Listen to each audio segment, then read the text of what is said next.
সাবেক প্রধানমন্ত্রী শেখ হাসিনার বেসরকারি শিল্প ও বিনিয়োগ বিষয়ক উপদেষ্টা সালমান এফ রহমান এবং সাবেক আইনমন্ত্রী আনিসুল হক গ্রেফতার হয়েছেন। এ বিষয়ে দর্শক আপনাদের আরও জানাতে চাই। নিউজরুম থেকে আমাদের সাথে যুক্ত হচ্ছেন সহকর্মী মাসুদুর রহমান। ঠিক কখন তাদের দুজনকে গ্রেফতার করা হলো এবং কোথা থেকে আসলে তারা গ্রেফতার হলেন? আমরা আসলে এখন থেকে ঠিক 5 মিনিট আগে আমরা জানতে পেরেছি যে সাবেক প্রধানমন্ত্রী শেখ হাসিনার বেসরকারি শিল্প ও বিনিয়োগ বিষয়ক উপদেষ্টা যিনি ছিলেন, যাকে বলা হয় বাংলাদেশের অর্থনীতি যিনি নিয়ন্ত্রণ করতেন, ব্যবসায়ীদের নিয়ন্ত্রণ করতেন, সেই সালমান এফ রহমান এবং সাবেক আইনমন্ত্রী যিনি বাংলাদেশের সবচেয়ে বেশি সময় ধরে আইনমন্ত্রীর দায়িত্ব পালন করেছিলেন, সেই আনিসুল হক, তাকে দুজনকে গ্রেফতার করা হয়েছে বলে আমরা জানতে পেরেছি দুটো সূত্র থেকে। একটা সূত্র বলছে যে তারা সাতক্ষীরার ভোমরাদ ও সীমান্ত থেকে গ্রেপ্তার করা হয়েছে।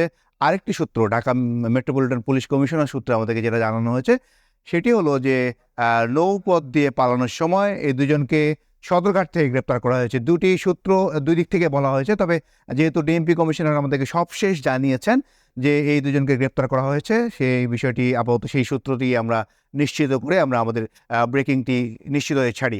আর এই দুজনের বিষয়ে যদি আমরা বলতে চাই, দেশের অর্থনীতি বিষয়ে গেল 15-16 বছরে সালমান এফ রহমান যে ভূমিকা রাখতেন সেসব বিষয়ে সবগুলো বিষয় এখানে জড়িয়ে আসবে।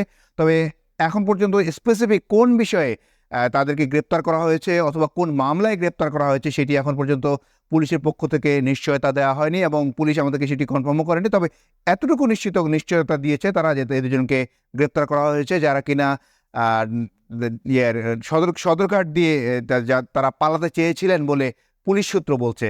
তো দেশের বিচার বিভাগ নিয়ন্ত্রণ করতেন আনিসুল হক, তার বিরুদ্ধে অনেক অভিযোগ ছিল। আমরা অনেক সাংবাদিকরা তার বিরুদ্ধে সংবাদ প্রকাশ করতে পারেনি। তিনি কি বিচারকদের সিন্ডিকেট নিয়ন্ত্রণ করতেন আমরা কাছ থেকে দেখেছি এবং সেই আনিসুল হককে আজকে গ্রেপ্তার করা হয়েছে। কিছু অভিযোগে, সুনির্দিষ্ট অভিযোগে পুলিশ গ্রেপ্তার করেছে বলে পুলিশ থেকে কনফার্ম করেছে।